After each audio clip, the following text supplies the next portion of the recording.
Well, welcome to a new Dave's Classic Garage Tours video, and today I'm at Garage 12 down in Dromana. There's a lot to see in here, loads of variety, loads of interest, loads of amazing builds. Let's go and have a look. For those of you not already aware, there's now a Dave's Classic Garage Tours V2 channel up and running, which features cars from outside of Australia. This, however, is where you'll find everything from FJs to Falcons. So let's pop inside and see what they've got. Probably the most value in the whole shop would this be? Valuable? Yeah, well, when it's apart done. from the couple of custom cars that we got, would be worth a lot more. So this is a Phase 1 XW GT Falcon. So that, and in GT Gold. No, this is the gold is a copper spray. There's the original colour there. Oh wow, okay. It's quite rare that it's red on red. Yeah. So how's that? What's this? So we take the scuttle off. So we actually, when we do them, we set them up on what we call a jig. Yep. And we got all these brackets. We call them jigs. Sure. We make mounts that locate the sill. Yep. The pillar points, the floor structure, because all these are all been out. Yeah. So what state was this when it came to you? Pretty bad. Yeah. As they all are. Not too Did bad. they get any better over the series of? You can get some good ones. The one there's really, really good. Right. Yeah, but they have their own issues. Yeah. So this one here's real. So obviously documenting where the spot welds are, right, putting them all back in the same spots. Okay. The scuttles, the reason the scuttle's painted is, you imagine you got bare steel, you can't get, and you weld it together, you can't get in there and paint it. Yeah, sure. So we paint all the insides where the water runs, okay, and then weld them together after that. So will this be a concours or a show? This will be, yeah. So this will have. So we've done a few GTs. Yeah. We can spend up to 1,000 hours just putting them together. Yeah. Yeah. Which is a lot of money or shop rates. So. Yeah. So this will be a show car. No, it'll just be in someone's collection. Right. But will it be done back to factory or totally original? So we're going with the old overspray and all that malarkey. Yep. Yeah. I mean, that's where the value in these cars is getting them back to factory. Yeah, look, it's a weird thing, isn't it, in Australia, where there's actually a lot of work to try and replicate that. Absolutely. You know, back in the day, they just painted and let whatever blow in. To try and replicate that can actually be more labour intensive. But it seems something so alien, I think, to so many people overseas would be, you know, well, if you're going to pay all that money out, why don't you get a spick paint job? Some people do. Yeah. Some people want to restore them and want the insides fully painted, and that. It's then it's their car. It's up to them. Absolutely, absolutely. But the value in Australia is in these going back to factory, isn't it? Yeah. The first GTHO, which Ford told the gullible media that the last two letters stood for handling option, came about because Ford's Bathurst Crown was whipped away from them by Holden's new Monaro in 1968. McPhee has broken the race record set last year by the Falcon. It thrashed the larger Falcon. The Australian national flag goes up at 5 seconds to go, and when that drops, all hell's let loose for about 6 3/4 hours, and down it goes, and away they go, and it's Pete Gagan streaming into the lead. So the Blue Oval returned in '69 with a 5.8 litre, sporting an air dam up front and the now iconic GTHO badge on the dash. And there's the leader up the top of the skyline at the moment, Colin Bond, going like a rocket. Bathurst was the goal, but again it wasn't to be.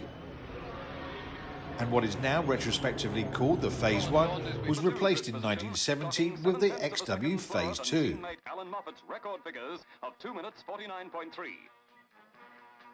Seaton and Gibson's GTHO clocks third best to give Ford the first 3 grid positions. Moffat rounds Forest Elbow and heads for Conrod Straight for the last time. He leads McPhee and goes on to win from his teammate with Don Holland third, a lap behind. That version took the top 2 places on the podium at the first of the new decade's races on the infamous mountain circuit. On Conrod, in the last of the 130 laps, Moffat is a happy man as he approaches Murray's Corner. After 500 miles, I can assure you this is the happiest turn a driver can make, is this left-hander onto the straight, waiting for the jubilation of his pit crew to give him the wave finishing the race. Paved the way for an iconic 1-2-3 finish for the Phase 3 in 1971. Still a personal choice. Everyone's got their own. Sure. We're still doing, the metalwork on it. Yeah. So we've had doors, we've done full fit up, we're just at the final stages of it. Okay. Did you have to buy in the panels, or are you making? The sills you can buy. Yeah. The inner sills, there is a few difference to the models. Yeah. They do need a little bit of finessing, but they're actually, the pressings of them are a lot better. Right. Yeah. They got better over time. Yeah, they have in the last few years. Yeah. So these, and what about the fenders and the 3/4 and? Just source really good original parts. Yeah. Yeah. So there's guys out there making up those now, aren't they, for the hard tops and? Yeah, rare spare stuff. So you can actually see we've used some of their ones around here. Right. Okay. So the joins are in different spots.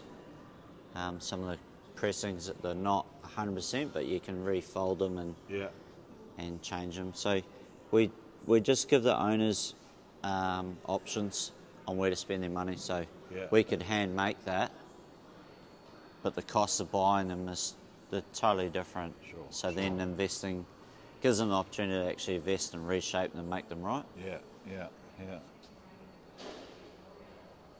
So what colour? This is going to be going to the Going red. to be the isn't it? red that's on the scuttle.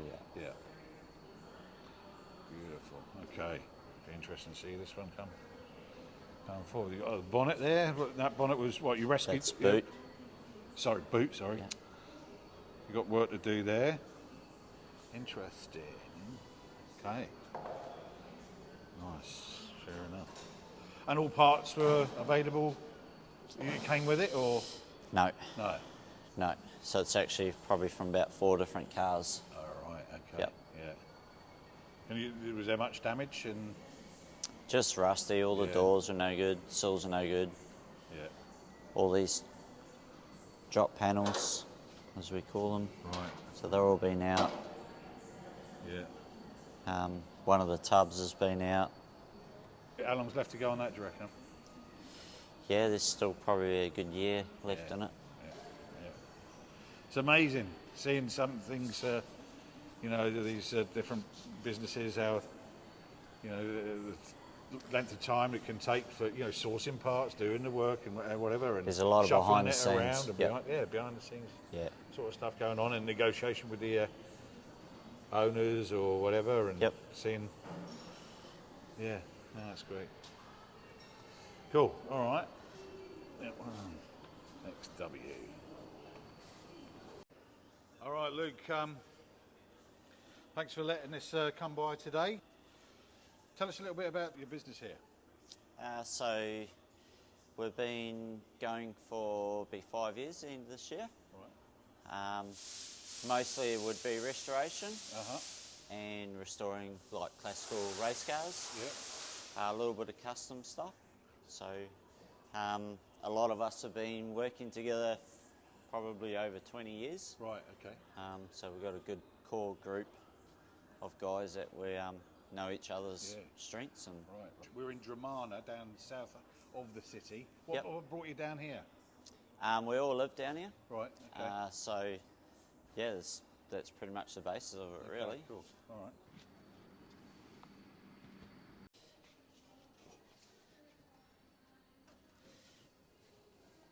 All right.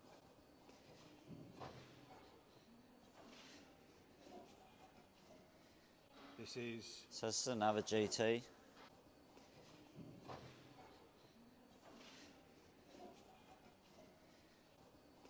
It's factory air, steer. It was dealer delivered with a vinyl roof. Right. It's originally this bronze colour. Okay. and then someone's done a repaint in a day. So it's actually really, really good for us. It'd be the best. These in these areas are normally completely gone. Oh, right. On the tops of sills, so you can see the amount of work that would be needed to replace that. Which is we had to do that. Yeah. So this is just all the inside stain. We're not touching the insides. We're leaving all that original. Yeah. So give you an idea of the way they were in the factory.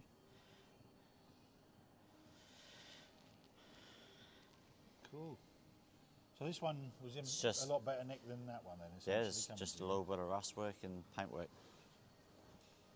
Yeah. But it's having the time to do it.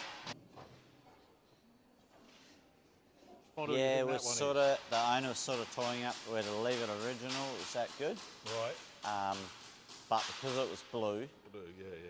And one that doesn't look like it's the greatest job on it. Nah, it would have been one of those closed door reefs where they just painted it and that's it. Okay. All right. Okay. So that looks interesting. What we got over the back?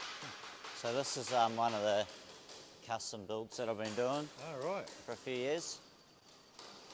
Wow. So this is interesting. 54, 56 International Metro Harvester van, short wheelbase. Yeah. So I actually started off with the body, but it was really bad. Yeah. That's it for now on the International van. It's rest of the world after all. You can catch the full account of what Luke's going to do, including the unbelievable steel buck he's built for the cabin, on a future episode over on the Dave's Classic Garage Tours V2 channel. Make sure you go there and hit the subscribe button and notification bell for all new content to come. And if you haven't done it here, please do so and hit that like button and comment below, and I'll see you soon.